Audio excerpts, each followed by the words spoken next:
Okay, welcome back. We're still looking at timers. Now, I programmed another run where I have an digital input 4, and when it's true, I'm going to start a 5-second timer. And it's going to turn on the light digital input 3, straightforward. I can download that, and it should work.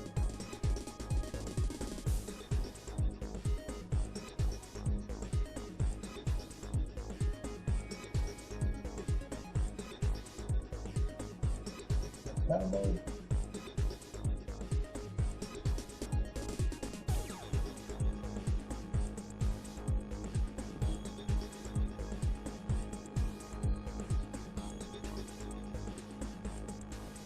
Okay, so I got my simulator, the input's on, and after 5 seconds, my light came on, turn it off, go back to 0, turn it on, 5 seconds later, my light will come on.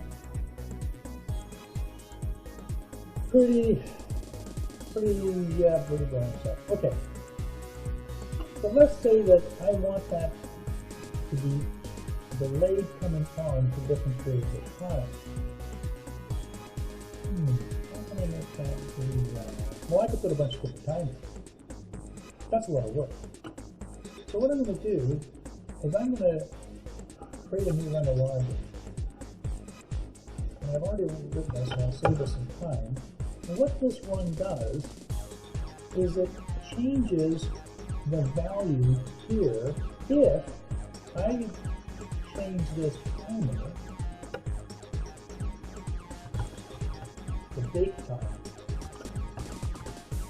In bake time, I'm going to pick this up, my variable selector. I've created some variables based on 2 and bake time of the time data type. And then, under my initial value, I have ascribed a certain amount of time. So bake time, the default, is 10 seconds. If bake time 2 is called for, then it's 5 seconds. If bake time 1 is called for, then it's 15 seconds. Okay? So I have an instruction here called an MOV or move instruction. So when this is true, bake time will have 10 seconds moved in by this move instruction. So if I were to go back to here and say, okay, I'm going to have no initial value, left at 0, it would get overwritten by this instruction to 10 seconds. But I'm going to say that 10 seconds is my default time, so I'm going to say okay to that. If digital input 5 is true, then the bake time changes and it becomes bake time 1 time. If I hit DO6, it becomes bake time 2. The only issue is, when I select this button, it's going to also put that time in, which is not what I want. I want from each button to change the amount of time.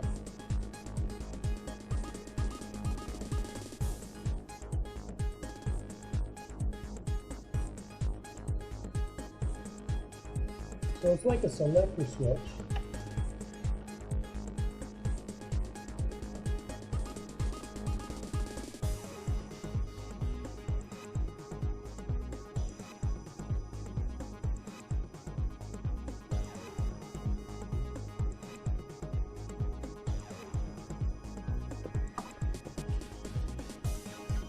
Okay, that'll move that, that'll move that, that'll move that. So my process time will actually, the program time should change and it should start to count.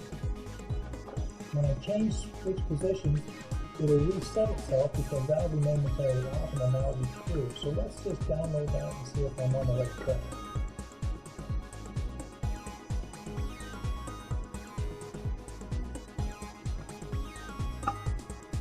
I'm going to download the playback values, and I'm going to put those initial values into our program.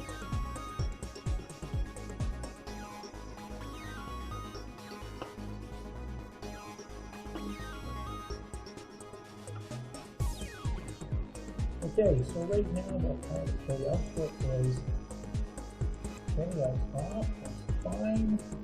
So I'm going to, out of 4, and put 10 seconds in there.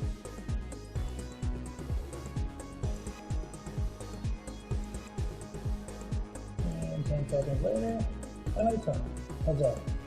Okay, so now I'm going to select the switch that be false, so it turns the light off, and then I turn 5 on, and now it's 15 seconds. I'll turn that up before it's done. I'm going to go to 6, and now it's only 5 seconds. So each time this is toggled, I am moving a different value into our timer. And our output is staying, or being delayed a little bit longer. Now if I wanted the light to stay on while it's timing, not after it's time, like I want it to actually, you know, do something for it, I don't want to use an off delay because that means I have to toggle it on and then toggle it off, and then I'll start to count. And I want to make sure that it's still true while it's counting. Oh, geez. I'm going to have to change it. Oh! I just remember how I can do this. If I want this to be on while this is timing, while this first timer that's being controlled by fake time, I just need to call on my buddy Reggie. So I'm going to go here and I'm going to put in a precondition. And I'm going to put another precondition in. And this one, I want it to control the output. I want to think this in very carefully because I don't want it to be wrong. I think I'm going to take and do a second run. So, this is my nose, my timer. And I want, when it's true, I want Reggie to start counting for me. Okay, that's good. And I want to move this to Reggie. So when timer 1 is timing, turn that on. And I want it to only be on for 5 seconds. So I want it to be on when this is not finished. So I'm going to use the same.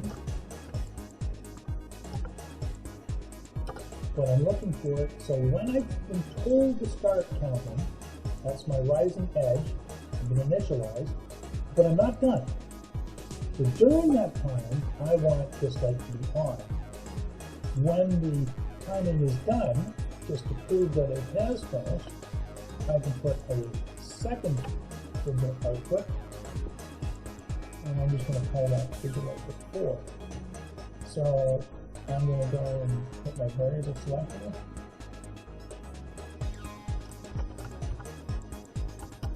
Ovens on. I'm not going to call it ovens off because that's going to be confusing because it'll be off and there's no power. So I'm going to say ovens done. Okay, that makes sense for those two. So that'll be on when these two conditions are true. Okie-dokie. So when my timer is actually counting and it's not finished, I'm going to have this light on to tell me that the element's heating up. And then when it's finished, it's clocked out, then this is on. So now that I have these different bits, the different time allotments should be entered in, and I should be ready to go. So let's see if I've accomplished what I'm after.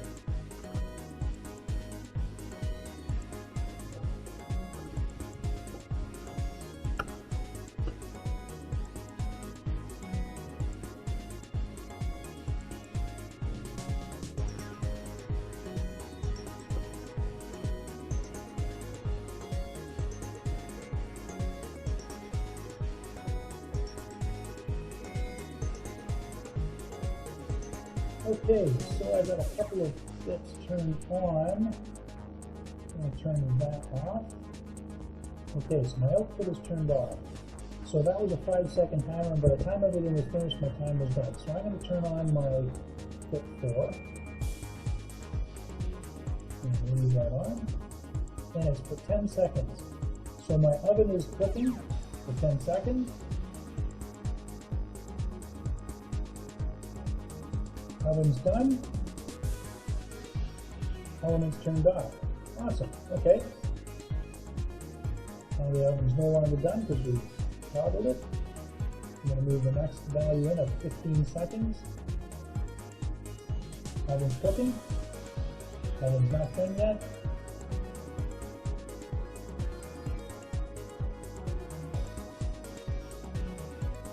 And 15 seconds is complete. Okay, I had that on for 15 seconds and I turned it on. Unlike an off delay timer, this finishes at the end of our time count as opposed to waiting for it to be toggled to turn off and then carrying on for a certain amount of time. So let's just do this one more time. We'll see if with the 6-second timer, number 6 is 25 seconds, oven's on for short blast, and done. So what this has done for us is we now have logic doing two things for us. We're using a single timer to control an event, but we're using an on delay to behave like a duration timer. In other words, we want the action taking place while it's timing.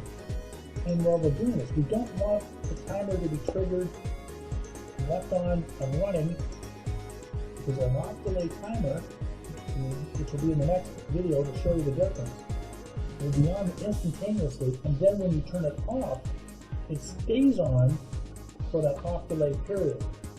Okay, so in this case, we're using our internal rising edge bit and the done bit to control an output while the device is being timed.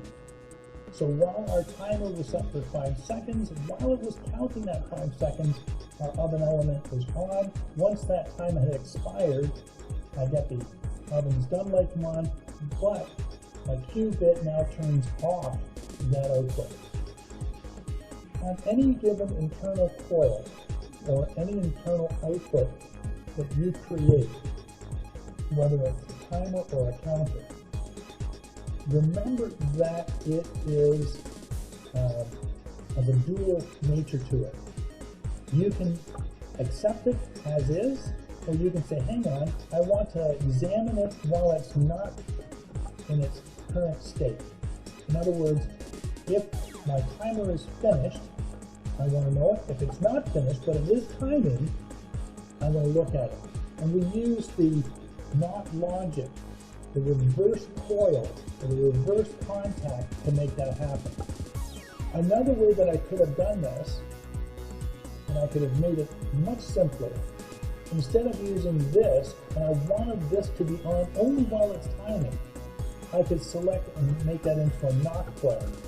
The problem with that is that this not coil is going to say that my oven is done regardless of any time.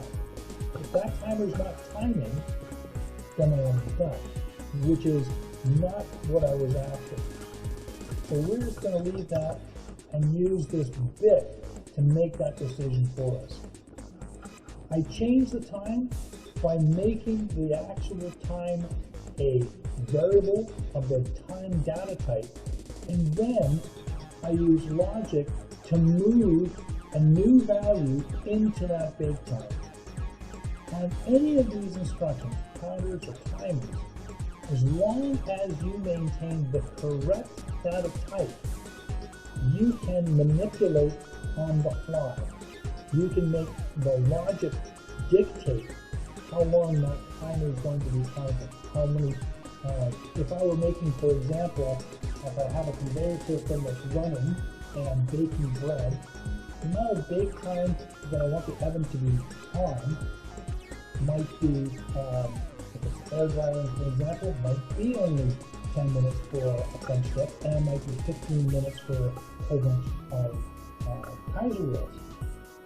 I may be turning around at the same time and saying, well, hang on a second, that's going to be impacted by the number of Kaiser wheels or the number of French dips I'm making, and I might want to adjust my time. I can use product count to adjust that time based on that, and I would have logic similar to this with the new instructions to actually change the time that I want, so that the timing is always perfect and I don't have to sit there and constantly adjust my cooking time. I just have it pre-programmed. When the process changes, my cooking time changes. In our next video, we're going to look at quickly some of the other timers, the timer pulse and the retentive time, and we're going to look at using the top timer as well.